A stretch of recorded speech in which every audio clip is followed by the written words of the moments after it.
Well, hello there, fellow Gogoroers. Here again with another video about what happens when your Gogoro has a low battery. So as you can see in the video, I am down to 1 bar and around 9 kilometers left, according to the dashboard. Now I have actually experienced the low battery mode for the Gogoro before, but this time I wanted to share it with you folks. So again, I filmed this with my iPhone in my helmet, hence why you're not getting the best view of the road. It was probably quite a funny scene to my fellow riders, some foreign guy with an iPhone in front of his mouth.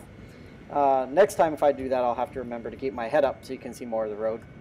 But as you can hear right now, I have the overspeed warning sound set up for when the scooter is over 60 kilometers an hour. And then when it drops below 25 kilometers an hour, it has a low speed alert.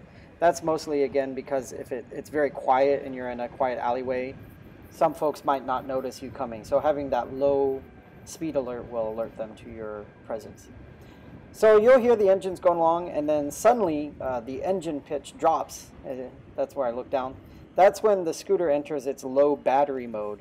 Now I didn't touch the accelerator at all. It automatically started to throttle down a little bit. You can also see on the dashboard that the battery level indicator now has no bars. You see that, and it's flashing. And when I try to engage the Super Boost, it gives me an error warning icon on the dashboard.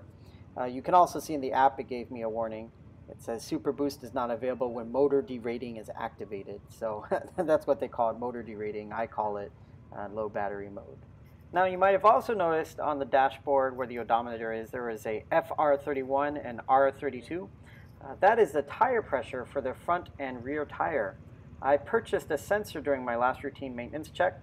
The sensor sits inside the tire and is synced with the app, so I can have it alert me when the tire pressure drops below a certain level, and I can check at any time with the dashboard. So with the throttle all the way down, I'm still getting around 46 kilometers an hour. Now I should also note that I am going up a gradual incline here as well. So I drive around a bit more, and we'll zoom through that, just to get the battery down a bit more, until the scooter really enters what I would call get your ass to a GoStation now mode. That dudunk you hear, that's the scooter making another warning sound indicating that the batteries are very low and you need to exchange them as soon as you can. Now you might have noticed when I'm braking or slowing down, the battery icons on the dashboard, the bars start flashing up. This is to indicate that the scooter is using regenerative braking. Now if you look at the dashboard, you'll notice that where the odometer is, it no longer displays the kilometers remaining or the odometer. You can also hear that the engine noise and pitch is much lower.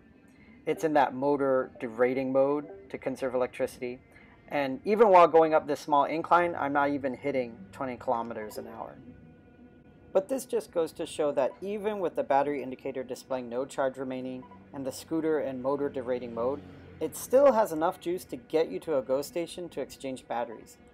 I had seen a YouTube video where a Chevy Volt owner runs the car till it is out of battery and gas, and that got me curious about what the Gogoro might do when it is also in a low battery situation. So back at the GoStation with the center stand up, you can see there is actually quite a bit of power left. So let's change the battery.